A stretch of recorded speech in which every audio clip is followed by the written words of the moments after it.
Hey guys, welcome back. This is Bernard from the BTNHD, and yes, we have the PowerEdge R730 in the lab. We're going to do a little bit of RAID configuration on it. We have only 3 hard drives. That's the way that we purchase it, but we got 3 additional ones. So I'm going to take these guys out of the slots.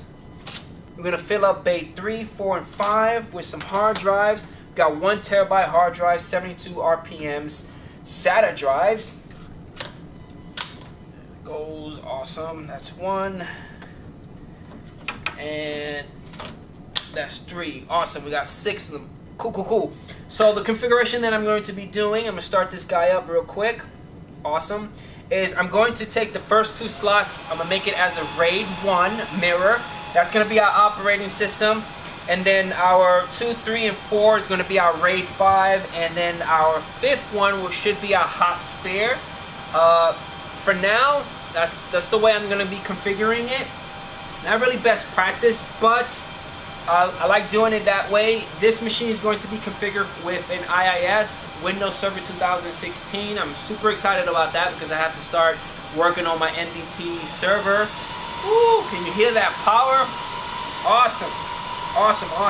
Again, I have to work with my MDT server because I need to get it up and running with all the drivers.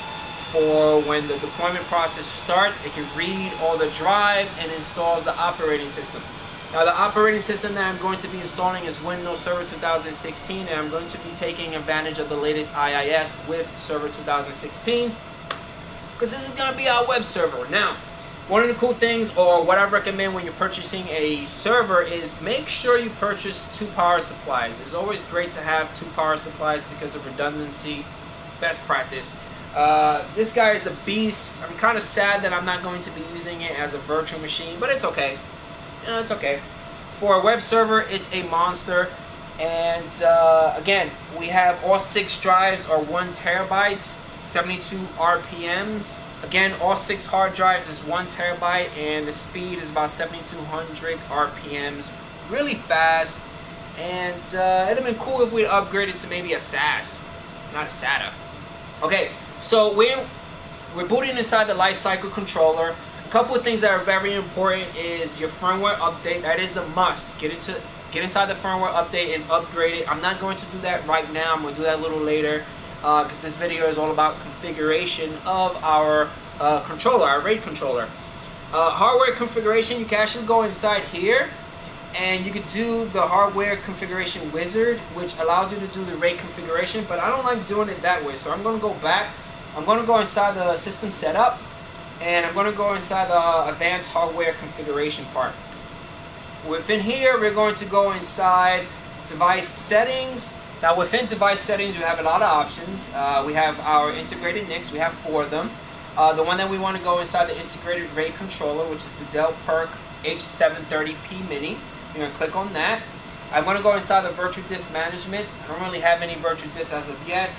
Let's click on back. Let's click on physical disk management. It reads all of our drives 0 through 5. Excellent. Click back on that. And let's go inside configuration management. From here you have auto configures RAID 0, create a virtual disk, create a profile base virtual disk, convert to a non-RAID disk, or clear configuration. I'm going to do a create a virtual disk. I'm going to do is a RAID 0, and within the RAID 0, let's give it a name of OS disk. Alright, OS disk. I want that to be operating system disk because this is where I'm going to be installing the operating system. Awesome. And I am going to do is select the disk, and it's going to be 0 and 1. Awesome. And I am going to do SATA, and I'm going to do both. Select media type. Select the media type. By default, it's HDD.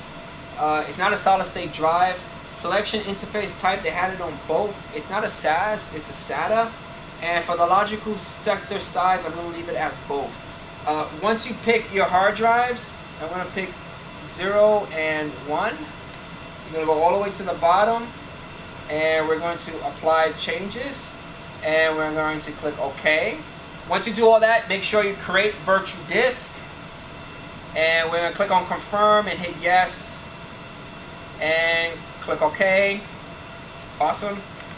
And go all the way to the bottom. We don't have anything to do. We are going to hit back and back again. I think if I click on virtual disk management, we should see virtual disk 0 right now. Awesome, it's ready. Great, great, great. Awesome, cool. Now, we need to do one more configuration. We need to do our RAID 5. So what I'm going to do is go back inside our physical disk management. We need to go back inside configuration management, create a virtual disk. I'm going to do a RAID 5. Awesome. I'm going to call this virtual disk storage. Okay, from here we're going to select our hard drives. I'm going to pick all 4 of them. Awesome. Make sure that your selected interface type is SATA. By default it's both.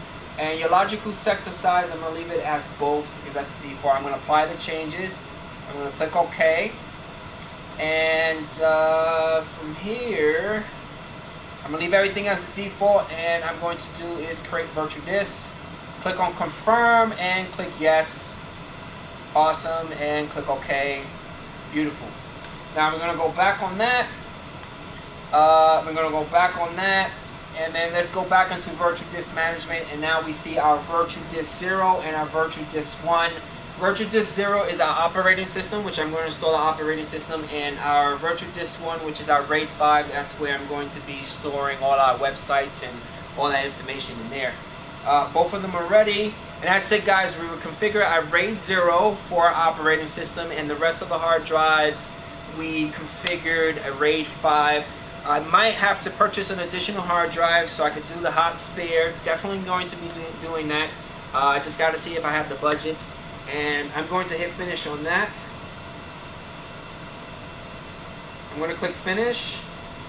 And once I click finish, we should be good to go. Awesome. Cool, cool, cool. And that's it, guys. Hopefully you guys enjoyed how to set up a RAID configuration with the R730 from Dell PowerEdge using the PERC H730P mini utility within the RAID controller. It's built in. It's integrated. If you have any questions or concerns, leave them at the bottom. Or if you have any good feedback or any good practice, leave them at the bottom. I'm always willing to learn, and I catch you guys on the next one. Peace out.